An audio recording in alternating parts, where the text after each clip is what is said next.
Hello everyone, আসসালামু আলাইকুম। আশা করছি সবাই খুব বেশি ভালো আছেন। তো গাইস, আজকে সার্টেন প্ল্যান করছি আমরা সবাই মিলে বারবিকিউ করবো, কারণ এইবার শীতের মধ্যে একবারও আমরা বারবিকিউ করতে পারি নাই।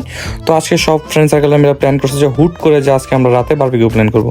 আর এই সিজনের মধ্যে সবচেয়ে বেশি শীত পড়তেছে এই 2-3 দিন যাবত। তাই চিন্তা করলাম যে এত বেশি শীতের মধ্যে যদি বারবিকিউ করি তাহলে মজাটা আলাদা। তো আমরা সব কিছু মশলা বারবিকিউ সব কিছু ঠিকঠাক করে ম্যারিনেট করে রেখে দিই এবং আগুন জ্বালানোর পর আমরা সব কিছু সেট করে ফেলি। তো যতক্ষণে মশলাটা ম্যারিনেট হবে আমরা চিন্তা করলাম কতক্ষণ কিছু গানের আড্ডা দেওয়া যায়। তো আমরা সবাই মিলে বসে কিছু গান টান গাইলাম। তো কিছু ফুটেজ আপনারা দেখতে পারেন।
তো গান টান গাইতে গেতে দেখলাম হঠাৎ করে আধা ঘন্টা 40 মিনিট পার হয়ে গেছে। আমরা মশলা ম্যারিনেট করে যে চিকেনগুলো রেখে দিয়েছিলাম ওগুলো হয়ে গেছে অলরেডি।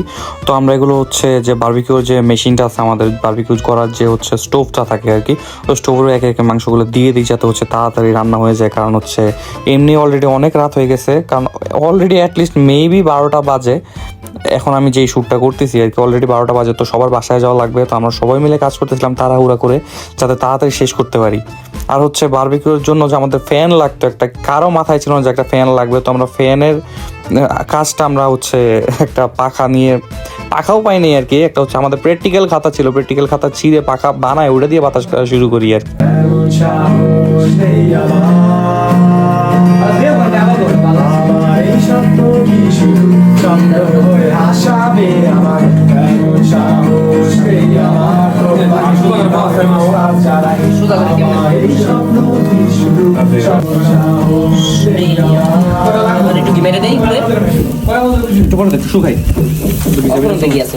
তো গাইস, এদিকে আমাদের গান বাজনাও চলতেছে, রান্না বান্নাও চলতেছিল, এনভায়রনমেন্টটা খুবই ভালো ছিল, মানে খুবই